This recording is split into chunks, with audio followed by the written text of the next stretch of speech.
What's going on? Welcome back to the channel. So this is my second Ford GT race car from Tamiya. If you just saw my first update, my first video, which is my first Ford GT I built, which is the Volt version. Now this is the Motorcraft version. So of course this is the Tamiya Ford GT Mustang gt4 actually race car, and again this is the Motorcraft version. So let's go ahead and show you what I did to this version, and I'll explain more.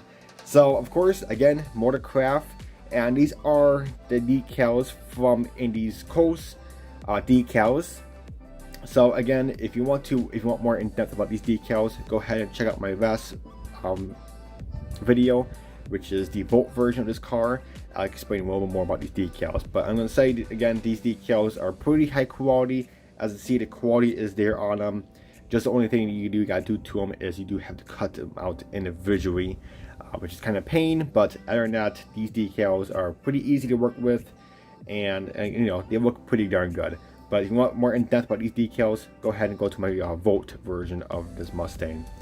Again, so this is the Tamiya Ford Mustang GT4 race car, and like I'm going to say it again, this kit was absolutely a dream to build. I should have built it a while ago, but I just never got a chance to, and finally got a chance to do one, or do two actually, and I absolutely love it. I'm gonna do another one in the future, of course, because I do have another livery decal sheet from SK Decals this time. When I do another one, not sure when that'll happen, but probably not for a while because I just built two. But so as you see, this one is actually weathered. So what I did is I got the decals on and stuff, clear coated the body again. So we can go ahead and do the clear coat or the body cover before we get too far. So this is the Motorcraft version. So the Motorcraft car is white. So this is frozen white from splash paints. If you remember my Ford GT race car from Revel Journey I built last year, a little over a year ago. So this is basically the same livery, so that's why I want to do this version, just so I have my Ford cars sit next to each other, and you know, sit next to each other, you know, the same livery and stuff. So I had this frozen white left over from that Ford GT. I did buy another second bottle because the interior and chassis is the same color. But so what I did to the weathering is I did the white, obviously clear coated with the 2K clear from splash paints. And then I assembled the whole kit. You know, I didn't do any weathering on it. Just assembled the whole kit, make sure it's completely done, and then I did the weathering because obviously the weathering has to go on the headlights, all the canards, all this fun stuff out here, the mirrors, everything. So what is this black stuff, you might be wondering? It's actually Mega, or MIG for short, pigment. It's just a pigment black, and mixed it with rubbing alcohol, or the Tamiya. Actually, you can use rubbing alcohol, but I use the Tamiya thinner for acrylic, X20A. You can use this stuff, or use rubbing alcohol. I've seen people use like a 90% alcohol or 75% alcohol. Doesn't matter. Using any kind of rubbing alcohol would work also. So, and that's what I did, and put a little bit of alcohol in there just so it's thin enough so it can go through your airbrush, and it basically just misses over the whole body with the pigment. So you don't want it too thin because you don't want like water, obviously, and you know, you don't want to paint the car. It's just like splattering, you know, the pigment on the car.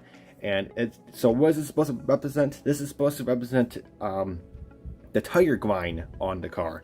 So if you're in a race, if you notice on NASCARs, these cars, you know, these tires shred. I mean, they're literally shredding on the track, especially if a car is in front of this car. So this is like, so say this car is in second place, there's not a car in front of them. The car in front of them, the tires are shredding and it's getting all over the front, and what I mean on the side too, because his own tires are shredding on the car also, and when he turns, and also the back tires are shredding all over the car. So tires are pretty messy, and they're going, you know, almost, if not over 200 miles per hour. The tires are getting pretty worn out and just shredding all over the place, and they're being bits and pieces all over the body. So that's what the black is. It's supposed to represent black rubber all over the car. So I did it pretty heavy on the body because I wanted this car to look like it was in a 24-hour race, Le Mans 24-hour race. So And if you've seen the 24-hour race cars after the race, I mean, they are pretty dirty. I mean, the whole front end is actually worse than this. I actually did pretty calm on this one, but really the whole front end on those cars are just completely covered. I mean, there's just black everywhere. You can almost never, you can almost not see the body color. That's how bad it is. But I didn't do that bad, but I didn't want it to look like it's just black up front. But no, those 24-hour races, I mean, these cars get really nasty and they just look horrible after a race. But that's what you get for running for 24 hours, straight on. So that's what I did for the outside. It's a pigment and it looks absolutely insane. So the tires, I did shred it on the tires. Let me go ahead and turn the wheels. So as you can see, the tread is pretty beat up, is shredded, and that's why I want to look like this car just got done with a race and is done and didn't pit it, obviously, because they're ending the race. So the tires, I shredded them and they look fantastic. The Michelin tire logos or branded stick decals I took off and shredded those also, because if you know, for these NASCAR guys or race car guys, NASCAR or whatever, the tire brands on these tires are actually decals. They're not actually imprinted into the tire. They do that for a reason. I'm not sure what's the reason for, but I do hear they do that for a reason. I guess because if they input it into a tire, it wears out faster. I'm not sure. So just in case you're wondering, all race car tires are just decals on the brand, like Goodyear or whatever. So if you see a NASCAR or whatever these cars get in an accident or whatever, or scrub against a wall, you might notice the logo is just missing, or just piece of it is missing, because it's actually just a sticker stuck onto the tire. So, but that's what I did, and it looks fantastic. It looks absolutely insane. The interior, again, is just splash paints frozen white. Go ahead and go to my other review on the Volt race car. I did a full in-depth on the interior if you want to hear more what I did about the interior. The chassis, again, it's frozen white. Again, my Volt race car, go check that review out if you want more in-depth on that. Just on this one, on the chassis, I did the black under a chassis, because obviously the tires are shredded under a chassis. So that's the only thing I did to the chassis.